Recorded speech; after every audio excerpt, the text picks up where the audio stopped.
नमस्कार दोस्तों, online SKM YouTube channel में आप सभी का स्वागत है। और आज के इस वीडियो में बात करने वाले एसकेएम यूजी सेमेस्टर 2 जो कि सेशन है आप लोग का 2024 से 28। तो आज के इस वीडियो में हम लोग बात करने वाले ज्योग्राफी मेजर पेपर 2 के सेट 3 को देखने वाले थे। इसके पहले मैंने सेट 1 का वीडियो डाल दिया और सेट 2 का भी वीडियो डाल दिया है। तो अगर आपने उन दो वीडियो को नहीं देखा है तो आप हमारे चैनल से जाकर देख सकते हैं, या फिर इसी वीडियो के डिस्क्रिप्शन में आपको प्ले लिस्ट का लिंक मिलेगा, तो वहाँ से जो है सभी वीडियो को सीक्वेंस में फॉलो कर सकते हैं। तो सबसे पहला जो आपका क्वेश्चन है, यानी कि ग्रुप ए में जैसे क्वेश्चन रहता है वेरी शॉर्ट क्वेश्चन और शॉर्ट क्वेश्चन रहता है, तो सबसे पहला जो वेरी शॉर्ट क्वेश्चन है, व्हाट इज ए फॉल्ट, यानी कि भ्रंश क्या है। तो भ्रंश वह भूगर्भ संरचना है जिसमें भूप्रकृति की चट्टानें संपीड़न या तनाव बलों के कारण टूटकर एक दूसरे के सापेक्ष खिसक जाती थी, ये आपका भ्रंश है। इसके बाद नेक्स्ट क्वेश्चन है, व्हाट इज एन अर्थक्वेक, भूकंप क्या है। तो भूकंप जो पृथ्वी की भूप्रकृति में अचानक ऊर्जा मुक्त होने से उत्पन्न कंपन है जो प्लेटों की गति या भ्रंशों के खिसकने के कारण होता है। तो ये आपका भूकंप है। इसके बाद नेक्स्ट क्वेश्चन है, व्हाट आर प्लेनेटरी वाइंड्स, ग्रही पवनें क्या है।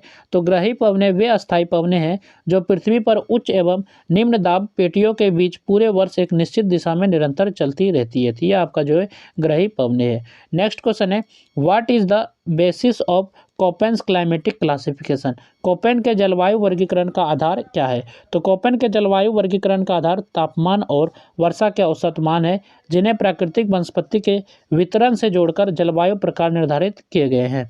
नेक्स्ट है आपका, व्हाट आर ओशियन वेव्स, महासागरीय तरंगे क्या है। तो महासागरीय तरंगे समुद्र की सतह पर पवन के प्रभाव से उत्पन्न होने वाली नियमित जल गतियाँ हैं जो तटीय अपर्दन और निक्षेपण में महत्वपूर्ण भूमिका निभाती थी। यह आपका ओशियन वेव है। इसके बाद यहाँ से जो आपका क्वेश्चन शुरू होता है, शॉर्ट क्वेश्चन शुरू होता है। जो सबसे पहला शॉर्ट क्वेश्चन है सेट 3 का, डिस्क्राइब टाइप्स ऑफ फॉल्ट्स, यानी कि भ्रंशों के प्रकारों का वर्णन कीजिए। तो ये क्वेश्चन नंबर 2 है जो कि शॉर्ट क्वेश्चन है। तो इसके आंसर के ऊपर भी चलते हैं। तो आंसर इसका, भ्रंश पृथ्वी की भूप्रकृति में उत्पन्न वह संरचना है जिसमें चट्टानें संपीड़न, तनाव या कतरनी बलों के प्रभाव से टूटकर एक दूसरे के सापेक्ष खिसक जाती है। भ्रंश पृथ्वी की आंतरिक गतियों का महत्वपूर्ण परिणाम है और स्थल रूपों के निर्माण में विशेष भूमिका निभाते हैं। भ्रंशों को उनके स्वरूप और गति के आधार पर विभिन्न प्रकारों में वर्गीकृत किया जाता है, यानी कि अलग अलग प्रकारों में बांटा जाता है। तो सामान्य भ्रंश तब बनता है जब भूप्रकृति पर तनाव बल कार्य करता है और इस स्थिति में ऊपर का भाग नीचे की ओर खिसक जाता है। सामान्य भ्रंश प्रायः भ्रंश घाटियों और भ्रंश पर्वतों के निर्माण से जुड़ा होता है। यह प्रकार मुख्यतः विस्तारण क्षेत्रों में पाया जाता है। प्रतिलोम भ्रंश संपीड़न बल के कारण बनता है। इसमें ऊपर का भाग ऊपर की ओर खिसक जाता है और नीचे के भाग पर चढ़ जाता है, और यह भ्रंश पर्वत निर्माण की प्रक्रिया से संबंधित होता है और पर्वतीय क्षेत्रों में अधिक पाया जाता है। जब प्रतिलोम भ्रंश बहुत कम ढाल पर विकसित होता है तो उसे थ्रस्ट भ्रंश कहा जाता है।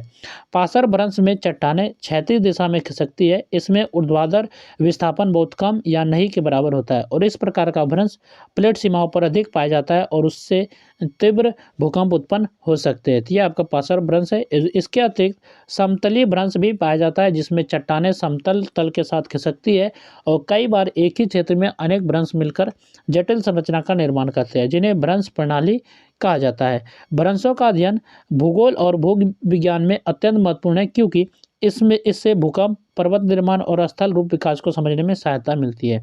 नेक्स्ट आपका शॉर्ट क्वेश्चन है, explain atmospheric pressure belts of the world, विश्व की वायुदाब पेटियों की व्याख्या कीजिए। तो विश्व की वायुदाब पेटियों का आपको एक्सप्लेन करना है, व्याख्या करना है। तो वायुदाब पेटियाँ पृथ्वी की सतह पर वायुदाब के असमान वितरण के परिणाम स्वरूप बनी विस्तृत पट्टियाँ हैं जो अक्षांशों के समांतर फैली होती है।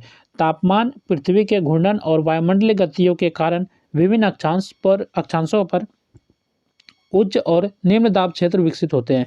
इन्हीं के आधार पर विश्व की वायुदाब पेटियों को समझा जाता है। सामान्यतः पृथ्वी पर 4 प्रमुख वायुदाब पेटियां मानी जाती है। विषुवतीय निम्न दाब पेटी, यानी कि यह पेटी भूमध्य रेखा के दोनों ओर लगभग 5 डिग्री से 10 डिग्री अक्षांशों के बीच पाई जाती है और यहाँ सूर्य की किरणें सीधी पड़ती है जिससे तापमान अधिक होता है। गर्म वायु हल्की होकर ऊपर उठती है, परिणाम स्वरूप सतह पर निम्न दाब बनता है। इस क्षेत्र में शांत पवनें और अधिक वर्षा पाई जाती है, इसलिए इसे डोल ड्रम्स भी कहा जाता है। नेक्स्ट है आपका उपोष्ण उच्च दाब पेटियाँ। ये पेटियाँ दोनों गोलार्धों में लगभग 30 डिग्री अक्षांशों पर स्थित होती है। विषुवतीय क्षेत्र से ऊपर उठी वायु ठंडी होकर यहाँ नीचे उतरती है, जिससे उच्च दाब बनता है। इन क्षेत्रों में शुष्कता अधिक होती है और विश्व के अधिकांश मरुस्थल इन्हीं अक्षांशों में पाए जाते हैं। नेक्स्ट आपका है उपध्रुवीय निम्न दाब पेटियाँ। ये पेटियाँ लगभग 60 डिग्री अक्षांशों पर पाई जाती है। यहाँ गर्म पश्चिमी पवनें और ठंडी ध्रुवीय पवनें मिलती है, जिससे वायु ऊपर उठती है और निम्न दाब बनता है। इस क्षेत्र में चक्रवातीय गतिविधियाँ अधिक होती है और मौसम परिवर्तनशील रहता है।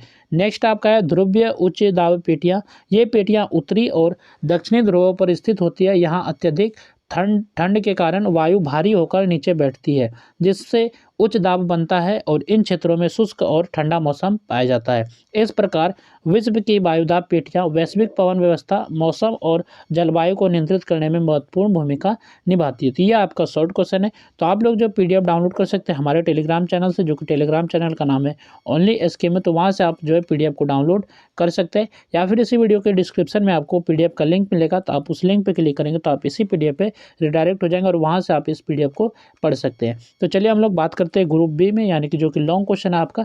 तो सबसे पहला लॉन्ग क्वेश्चन है इसमें सेट 3 में, describe earthquakes with their causes and effect, यानी कि भूकंपों का कारण एवं प्रभाव सहित वर्णन कीजिए। ये आपका क्वेश्चन नंबर 4 है, जो कि लॉन्ग क्वेश्चन है। नेक्स्ट क्वेश्चन है question number 5, explain volcanoes and volcanic landforms, ज्वालामुखी एवं ज्वालामुखी स्थल रूपों की व्याख्या कीजिए। ये आपका क्वेश्चन नंबर 5 है। नेक्स्ट क्वेश्चन है question number 6, discuss aeolian erosional and depositional landforms, पवनजन्य अपरदनात्मक एवं निक्षेपात्मक स्थल रूपों की विवेचना कीजिए। ये आपका क्वेश्चन नंबर 6 है, जो कि आपका लॉन्ग क्वेश्चन है। इसके बाद नेक्स्ट क्वेश्चन है question number 7, explain glacial process and glacial landforms, Himani प्रक्रियाओं एवं हिमानी स्थल रूपों की व्याख्या कीजिए। ये क्वेश्चन नंबर 7 है। नेक्स्ट क्वेश्चन है आपका question number 8, discuss Koppen's climatic classification in detail, तो कोपेन के जलवायु वर्गीकरण की विस्तार से विवेचना कीजिए। तो आपको विस्तार से बताना है क्योंकि ये लॉन्ग क्वेश्चन है। इसके बाद नेक्स्ट जो क्वेश्चन है question number 9, explain tides and their types, ज्वार भाटा तथा उसके प्रकारों की व्याख्या कीजिए। ये क्वेश्चन नंबर 9 है और ये जो लास्ट क्वेश्चन है इस सेट 3 का। तो अभी तक मैंने जो 3 सेट आपको प्रोवाइड कर दिया, यानी कि सेट 1, यानी कि सेट 1 और जो सेट 2 और सेट 3, ये तीनों सेट आप लोग अच्छे से कर लीजिएगा। खास करके शॉर्ट क्वेश्चन और लॉन्ग क्वेश्चन का आपको अच्छे से करके जाना है। बाकी अगर आपको कहीं पर प्रीवियस ईयर क्वेश्चन मिलता है तो आप उसको भी एक बार अच्छे से कर लीजिएगा। तो ठीक है, तो चलिए फिर मिलते हैं नेक्स्ट वीडियो में। इस वीडियो में बस इतना ही। तो आप लोग हमारे चैनल पर नए हैं तो चैनल को भी सब्सक्राइब कर लीजिएगा, क्योंकि चैनल जो है 1000 सब्सक्राइबर के बहुत करीब है। तो चलिए फिर मिलते हैं नेक्स्ट वीडियो में। इस वीडियो में बस इतना ही।